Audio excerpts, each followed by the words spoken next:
हालांकि मामला पूरा दिल्ली में हो रही सियासत से जुड़ा हुआ है। आपकी जानकारी के लिए आपको बता दें कि 23 फरवरी 2025 तक विधानसभा यानी दिल्ली विधानसभा का कार्यकाल है। लिहाजा ये बात करीब करीब मानी जा सकती है कि जनवरी 2025 में किसी भी समय आचार संहिता लग सकती है और इस सब को देखते हुए जनता तक पहुंचना और जनता तक अपनी बातों को पहुंचाना, इसकी जबरदस्त कोशिश हर पार्टी कर रही है। क्या ये सब कुछ इससे जुड़ा हुआ है? हालांकि मेरे साथ इस वक्त दो प्रवक्ता जुड़ गए हैं। शुभेंदु शेखर अवस्थी प्रवक्ता बीजेपी मेरे साथ इस वक्त जुड़ गए हैं।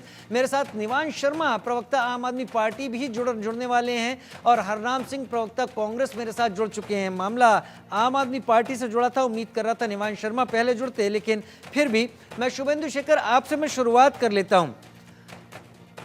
आम आदमी पार्टी के संयोजक और दिल्ली के पूर्व मुख्यमंत्री पर ये जो भी घटना हुई है निंदनीय है, नहीं होनी चाहिए।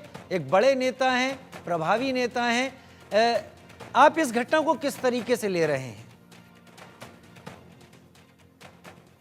कोई भी व्यक्ति के ऊपर कोई भी तरीके का हमला होना ये गलत है और ये कहीं पे भी राजनीति में इसकी निंदा करनी चाहिए, हर जगह पे निंदा करनी चाहिए। और हम लोग भी किसी भी तरीके के कोई भी हमले पर करते हैं, निंदा करते हैं। फिर भी कल की जो घटना की बात कर रहे हैं, केजरीवाल जी इसको सेंसेशनल बना रहे हैं। लगातार कुछ लोग उनका विरोध कर रहे थे, बस मास्टर, जिसके कारण वो लोग वहां पे इकट्ठा थे और अपनी मांग को लेके केजरीवाल जी से बात करना चाहते थे, पर वो बात नहीं कर रहे थे, इन विषयों से अलग थे।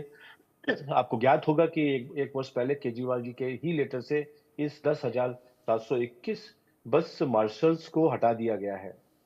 अब उसकी मांगों को लेकर उनको वापस जॉब देने को लेकर वो थोड़ा सा एग्रेसिव थे और उन्होंने उनके ऊपर बोतल से पानी फेंका।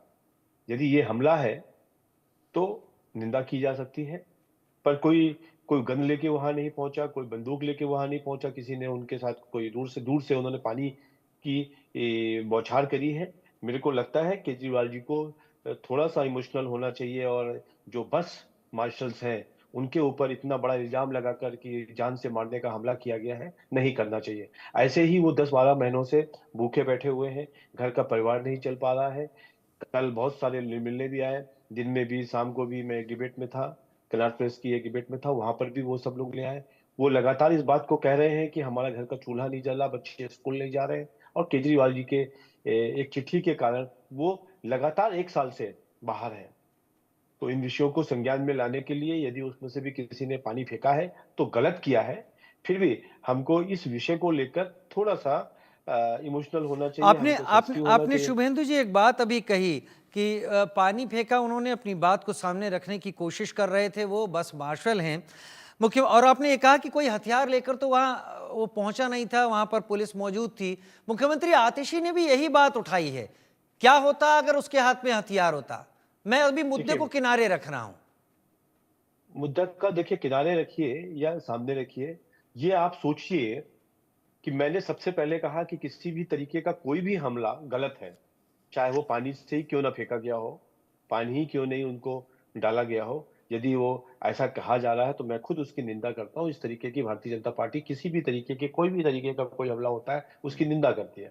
परंतु साथ में हमको ये भी सोचना चाहिए कौन लोग हैं, क्या बात कर रहे हैं, और जड़ से इस समस्या का समाधान करना चाहिए। लगातार हम लोग कह रहे हैं कि ये जो लोगों के एलजी के लेटर के बावजूद भी हमने इनको कहा कि आप किस डिपार्टमेंट में कौन से लोगों को, किन किन लोगों को क्या क्या काम के लिए रखना है, वो आज 1 महीने से नहीं दिया जा रहा है। आज 1 दिसंबर हो गया है, 1 नवंबर से उनको हायर करना था, एक महीना पहले निकल गया। और उसके पूर्व 12 महीने निकल चुके हैं, तो 13 महीने से वो लोग जॉब में नहीं है। अक्टूबर 21 के आसपास उनको लास्ट ईयर हटाया गया था।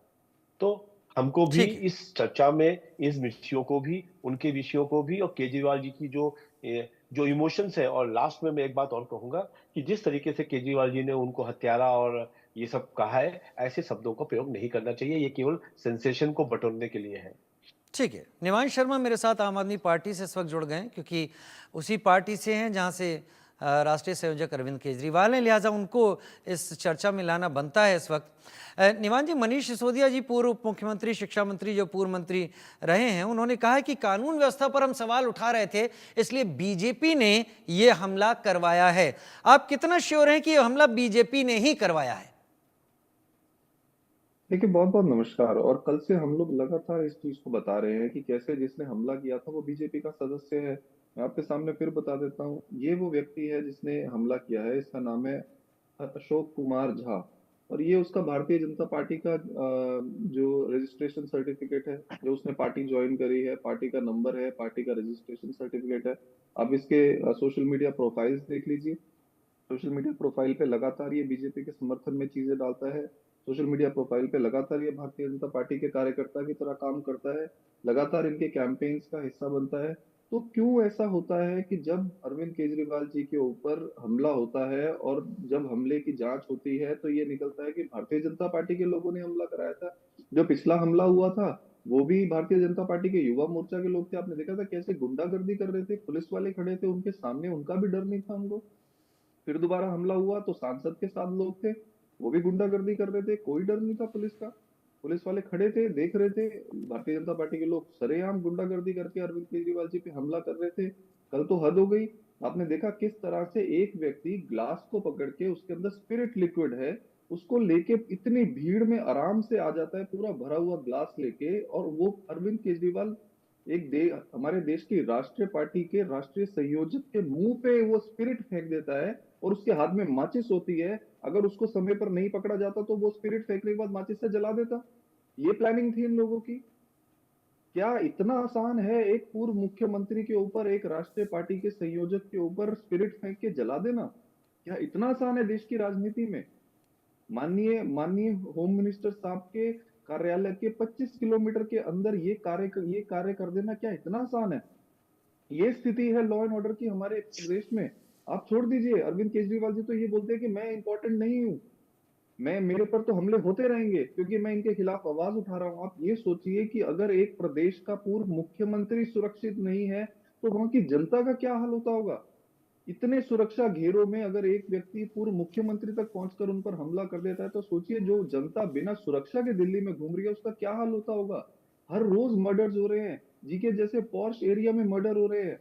एक एक दुकानदार के ऊपर गोलियां चल जाती है, अरविंद केजरीवाल जी वहां मिलने जाते हैं, जिसके ऊपर गोलियां चली है, परेशानी किसको होती है? भाजपा को। लेकिन नरेश भाजपा का बालियान को मतलब लेकर फिर आप लोग इतना ज्यादा, आप जो बात बता रहे हैं कि गोलियां चल रही हैं, सब चल रही हैं, अब दिल्ली पुलिस ने नरेश बालियान को गिरफ्तार किया है और यह कहा है कि उनकी ऑडियो रिकॉर्डिंग की जांच के बाद जब गैंगस्टर से जांच सी, एक्सटॉर्शन में शामिल होना पाया गया तो गिरफ्तार कर लिया गया। आपको तो कहना चाहिए कि बहुत अच्छा काम किया है बीजेपी, दिल्ली पुलिस ने।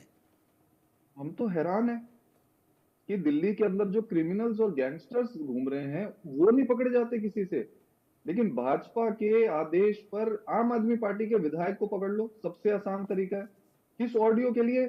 जिस पर कोर्ट का स्टे है, जो कोर्ट ने ये कहा है कि ये ऑडियो संदेह के घेरे में है, इसकी पुष्टि नहीं की जा सकती, उस ऑडियो के बिना पर दिल्ली पुलिस ने 1 साल के बाद हमारे विधायक को गिरफ्तार कर लिया। क्या ये जनता देख नहीं रही है? क्या किसी को दिख नहीं रहा कि बीजेपी जो है वो क्राइम को रोकने में पूरी तरह से विफल है? हर रोज ये एनसीआरबी का डेटा है कि 55% दिल्ली के अंदर मर्डर्स बढ़ गए। ये एनसीआरबी का डेटा है कि 47% किडनैपिंग्स बढ़ गई। ये एनसीआरबी का डेटा है कि 60% जो है वो क्राइम ऑन ग्राउंड बढ़ गया दिल्ली में। बीजेपी जिसके अंडर डायरेक्ट क्राइम को रोकना आता है वो क्या कर रही है? वो केवल जवाब देना केवल चाहता हूं, जवाब जवाब दे। नहीं नहीं, एकदम आप में आपस में बहस नहीं करवानी है। ठीक है निवान, ठीक है निवान, मैं जवाब देने का मौका बाद में दूंगा। पहले मैं हरनाम जी को भी लाऊंगा, बड़ी देर से इंतजार कर रहे हैं, खामोशी से उन्होंने सबको सुना है। हरनाम जी, मैं अभी अरविंद जी के ऊपर बात नहीं करना चाहूंगा, मैं आगे चलकर इस डिस्कशन में आगे अरविंद जी के मुद्दे को पूरा एक लंबे वक्त में हम डिस्कशन करेंगे। लेकिन नरेश बालियान की गिरफ्तारी, जो आम आदमी पार्टी के विधायक हैं, इसको लेकर दिल्ली पुलिस के पास कुछ तो सबूत होंगे, क्योंकि कोर्ट में अगर साबित नहीं करेगी तो उसकी, और क्योंकि केंद्र के अंडर में दिल्ली पुलिस आती है तो बदनामी तय है, ये समझ लीजिए, और बुरी तरीके से। लेकिन नरेश बालियान और गैंगस्टर का सहयोग, ये चौंकाता है आपको? देखिए, पूरी दिल्ली को ये जो फैसले अभी आ रहे हैं निकल निकल के, घोटाले खुल रहे हैं, घपले खुल रहे हैं, इनके तमाम विधायक जिस तरीके से गुंडा आपराधिक तत्व के लोग हैं, पूरी दिल्ली चौंकी हुई है कि हमने किन लोगों को चुन लिया। अरविंद केजरीवाल जब अपनी पार्टी बना के आए थे तो उन्होंने कहा था मैंने नगीने चुने हैं, हीरे चुने हैं, पूरी दिल्ली के ये 70 नगीने हैं। आज जब प्रकाश जायसवाल की वजह से कांग्रेस के बड़े नेताओं को तो उन्होंने भ्रष्टाचारी बना के लिस्ट भी जारी की थी, आपको याद होगा। बिल्कुल मैं वही कहना चाह रहा हूं, और अगर आपके मैं समय लूं 10 सेकंड का, नहीं, तो पूरा आज जो तिलमिलाए हुए हैं कि किसी ने उनका विरोध कर दिया, हम इस विरोध प्रदर्शन का लोकतंत्र में समर्थन नहीं करते कि जिसने किसी ने पानी फेंका या किसी ने उनके मुंह पर कालिक पोती, लेकिन ये वही लोग हैं जिन्होंने तत्कालीन उस वक्त के देश के गृह मंत्री पी चिदम्बरम साहब प्रेस कॉन्फ्रेंस कर रहे थे, इनके एक विधायक जरनैल सिंह को इन्होंने इनके कार्यकर्ता को टिकट दी। क्या क्या इनाम दिया? क्योंकि उसने उस वक्त के गृह मंत्री को जूता फेंका था। जूता, उसका नाम भी क्या था? जरनैल सिंह जूता। इन्होंने नाम रख दिया था जरनैल सिंह जूता। तो ये लोग लोकतंत्र में विश्वास रखने वाले लोग हैं। ये सब गैंगस्टर की पार्टी है, क्रिमिनल्स की पार्टी है, भ्रष्टाचारियों की पार्टी है। अरविंद केजरीवाल भ्रष्टाचारी है, मनीष सिसोदिया भ्रष्टाचारी है, सत्येंद्र जैन भ्रष्टाचारी है, आपके ये नरेश बालियान जो भी कोई गैंगस्टर से मिला हुआ है, इसके बारे में तो इतनी खबरें हैं कि इसके तमाम जितने रिश्तेदार हैं, सारे रिश्तेदार इसके सब है जो गैंगस्टर है, जो वसूली करते हैं। पूरी दिल्ली में जितनी गोलियां चला रहे हैं इसके रिश्तेदार है। सारे ये गुंडों की पार्टी है। अब निकल निकल के आ रहा, प्रकाश जायसवाल कौन है? गुंडा, उस पर कभी भी सजा हो सकती है। वो जो ओखला से इनका विधायक अमानुतुल्लाह खान कौन है? वो गुंडा। सारे गुंडे भ्रष्टाचारियों की पार्टी है दिल्ली। आप तो आम आदमी पार्टी के साथ रहने वाले हैं भाई, आप ऐसे कड़े शब्दों का इस्तेमाल कैसे कर रहे हैं हरनाम जी प्रवक्ता के तौर पर? नहीं, कैसे साथ रहने वाले हैं मतलब? आप और आम आदमी पार्टी का तो देश में चुनाव में सहयोग रहता है, आप अपने ही क्या पता आगे भी सहयोग हो। आप इतने तल्ख शब्दों का इस्तेमाल आम आदमी पार्टी के कार्यकर्ताओं के लिए कर रहे हैं, गुंडा शब्द शोभा देता है क्या? हाँ, मैं बताता हूं। देखिए, अगर इंडिया गठबंधन के ब्लॉक में आम आदमी पार्टी अगर 2024 के चुनाव में आई तो ठीक है, लेकिन इसका मतलब कहीं नहीं है कि दिल्ली में, हम दिल्ली के नागरिक होने के नाते, दिल्ली के एक पार्टी के कार्यकर्ता के होने नाते, अगर दिल्ली में इस तरीके का कोई माहौल क्रिएट करता है, दिल्ली में इस तरीके का अगर किसी बात पर, अगर समझ लीजिए, हम दिल्ली को ऐसे बर्बाद होते देखना नहीं चाहते, क्योंकि दिल्ली को हमने बनाया है, बसाया है, संवारा है। दिल्ली को एक अच्छे मुकाम पर शीला दीक्षित की सरकार ने चलाया। आज दिल्ली के लोग समझ रहे हैं कि दिल्ली कहां पहुंच गई है। दिल्ली में हर तरीके से कोई डेवलपमेंट नहीं हुआ है, और ऊपर से दिल्ली के, मैं फिर कहना चाहूंगा आपके टीवी चैनल में, बड़ी जिम्मेदारी के साथ कहना चाहूंगा कि कांग्रेस के 15 साल सरकार में कोई 25 साल से विधायक था, कोई 30 साल से विधायक था, कांग्रेस का कोई 20 साल से विधायक था, और बीजेपी के भी कुछ विधायक रहे हैं 5-10, 20 साल। आज तक दिल्ली के इतिहास में कभी हुआ नहीं था कि माननीय विधायकों पर अगर इस तरीके के आरोप प्रत्यारोप हो और एफआईआर हो और वो जेल के अंदर चले जाएं। ये पहली बार दिल्ली को अगर किसी ने कलंकित किया है तो आम आदमी पार्टी के विधायकों ने किया है। तो दिल्ली के लोग देख रहे हैं कि हमने किन माननीयों को चुन लिया। विधायक या मेंबर ऑफ पार्लियामेंट एक बहुत सम्माननीय व्यक्ति होता है क्षेत्र का, उसको अपने कॉन्डक्ट पे, उसको बिहेवियर पे, अपने कैरेक्टर पर बहुत संभल कर चलना चाहिए। तो कहीं ना कहीं आम आदमी पार्टी एक्सपोज होती जा रही है रोज। नहीं, नहीं, आम आदमी पार्टी कह रही है, मैं मंत्री की बात करूंगा, मनीष जी कह रहे हैं, संजय जी ने इस बात को कहा है कि ये बीजेपी की साजिश है, तब ये चीजें सामने आ रही हैं। निवान कह रहे हैं अभी साबित ही नहीं हुआ है। ऐसा है तो अगर साबित नहीं होता तो तिलमिलाने की जरूरत क्या है? ये वो लोग हैं जो दूसरे पर कट्टा भर भर के आरोप लगाते थे। आप सब टीवी चैनल वाले अरविंद केजरीवाल को खामाखा 1-1 घंटे टीवी की फुटेज देते थे, जब वो खाली पेपर रखकर बैठकर शीला दीक्षित पर आरोप लगाते थे, केंद्र सरकार पर आरोप लगाते थे, जो कि कहीं साबित नहीं हुए। अगर कोई आरोपित व्यक्ति है तो उसको इस देश की न्यायिक व्यवस्था में विश्वास रखना चाहिए। वो लड़े, कोर्ट में जाए, जीते, कौन मना कर रहा है? इतना तिलमिला क्यों रहा है? ये लोग तो दूसरे पर आरोप लगाकर भाग जाते थे। तब तो शीला दीक्षित को भ्रष्टाचारी कहते थे, मनमोहन सिंह को भ्रष्टाचारी कहते थे, अपना चिदम्बरम साहब को भ्रष्टाचारी कहते थे। वो अलग बात है कि आज ये चिदम्बरम साहब के पैर छू रहे हैं कि कपिल सिब्बल के पैर छू रहे हैं, वो एक अलग बात है। लेकिन जो लोग दूसरे पर आरोप लगाते थे और कहते थे सब भ्रष्टाचारी, हमने आरोप लगा दिया, बस हो गया थे, तो आज इनको अगर कोई इन पर आरोप लग रहा है तो इनको संयमता से इस देश के कानून व्यवस्था वो ऑटो के पीछे लगे हुए ऐड मुझे याद आ रहे हैं जो आप बातें लगातार कह रहे हैं। निवान नोट करते रहिएगा क्योंकि जवाब देने का मौका जरूर आपको मिलेगा। लेकिन शुभेंदु जी, आपसे मैं अब सीधे चुनावी राजनीति को लेकर सवाल पूछूंगा। बालियान मसले को लेकर, गैंगस्टर के साथ सहयोग मसले को लेकर, क्या इस सब को जो लगातार आम आदमी पार्टी के बड़े नेताओं ने मोर्चा संभाला है, टारगेट में बीजेपी को रखा है उन्होंने, क्या ये सब इस बात को ध्यान में रखते हुए है कि 23 फरवरी को विधानसभा का कार्यकाल खत्म होने वाला है, जनवरी में कभी भी आचार संहिता लग सकती है, तो जल्दी से जल्दी जनता तक पहुंचना है और जनता तक ये तय करना नैरेटिव, जो नैरेटिव रखने की कोशिश है, क्या इसके पीछे आपको ये वजह नजर आती है? देखिए, चुनाव तो आएंगे और जाएंगे, पर आम आदमी पार्टी अब आपराधिक पार्टी हो गई है, आम आपराधिक पार्टी हो गई है। और इसके लिए मैं ये कहूंगा कि जैसे कल पानी डाला गया, उसको स्प्रिट बना दिया इन्होंने थोड़ी देर में। ये आम आदमी पार्टी की अपनी आप स्क्रिप्ट रहती है। दूसरा, जब वो यात्रा निकाल रहे थे केजरीवाल जी, उन्होंने उस यात्रा की आज पुलिस से परमिशन तक नहीं ली है। दोनों चीजें मैं बता रहा हूं, एक तरफ आप परमिशन नहीं लेते हो, दूसरी तरफ कहते हो कि पुलिस कहां है। तो निवान शर्मा जी, शर्म करो आप लोग। यदि आप परमिशन लेंगे तो पुलिस प्रॉपर्ली लगाई जाएगी। चलिए, मैं 1 मिनट के लिए आपको रोक रहा हूं, 1 मिनट के लिए, क्योंकि ये सारे मुद्दे गर्मा गर्म हैं, इसलिए बड़ी खबर भी बता दूं। अरविंद केजरीवाल पर हमले को लेकर सियासत तो तेज है। दिल्ली में आम आदमी पार्टी के संयोजक अरविंद केजरीवाल आज 12 बजे एक प्रेस कॉन्फ्रेंस, संवाददाता सम्मेलन भी करने वाले हैं। कल हुए हमले को लेकर और नरेश बालियान मुद्दे को लेकर भी अरविंद केजरीवाल अपनी जुबानी सबके सामने वो बातें रखेंगे जो बातें अभी तक ढकी छुपी हुई हैं। क्या कहना चाहते हैं अरविंद केजरीवाल जी, नजर जरूर बनी रहेगी। अब से करीब 1.5 घंटे बाद अरविंद केजरीवाल ये प्रेस कॉन्फ्रेंस करेंगे, लेकिन आम आदमी पार्टी लगातार इस बात पर जोर दे रही है कि ये केजरीवाल को मारने की साजिश थी। एक नेता जो कि राष्ट्रीय योजक और पूर्व मुख्यमंत्री अरविंद केजरीवाल पर हमले को लेकर सियासत गर्म हो रही है। दिल्ली में अरविंद केजरीवाल पर जो हमला हुआ है पदयात्रा के दौरान, आम आदमी पार्टी ने बीजेपी पर बड़ा आरोप भी लगाया है। केंद्र में बीजेपी को रखा है, जैसे केंद्र पर सीधा हमला किया जा सके। केजरीवाल पर बीजेपी ने हमला करवाया, केजरीवाल को मारने की साजिश हुई। ये आरोप आम आदमी पार्टी के हैं कि केजरीवाल को मारने की साजिश हुई है, बीजेपी ने हमला करवाया है। तो इस बीच अरविंद केजरीवाल ने कई सवाल पूछे हैं, अरविंद केजरीवाल ने कई सवाल पूछे और अरविंद केजरीवाल ने इस बार केंद्र में अपने सवालों के गृह मंत्री और सहकारिता मंत्री अमित शाह को रखा और पूछा, अमित शाह जी, मुझे रोकने से आखिर क्या होगा? दिल्ली क्राइम रोकिए, क्या मुझे रोकने से दिल्ली में अपराध कम हो जाएंगे? मुझे रोकने से क्या दिल्ली में खुलेआम शूट आउट होने बंद हो जाएंगे? क्या दिल्ली की महिलाएं सुरक्षित हो जाएंगी? क्या दिल्ली के व्यापारी सुरक्षित हो जाएंगे?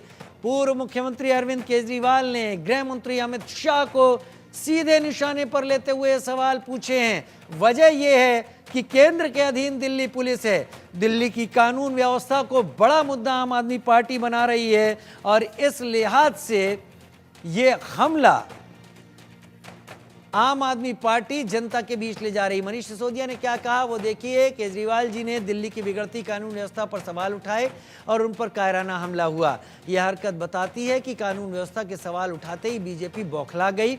लेकिन बीजेपी वालों, आप ध्यान रखना, तुम्हारे गुंडों के हमले से केजरीवाल डरने वाले नहीं हैं।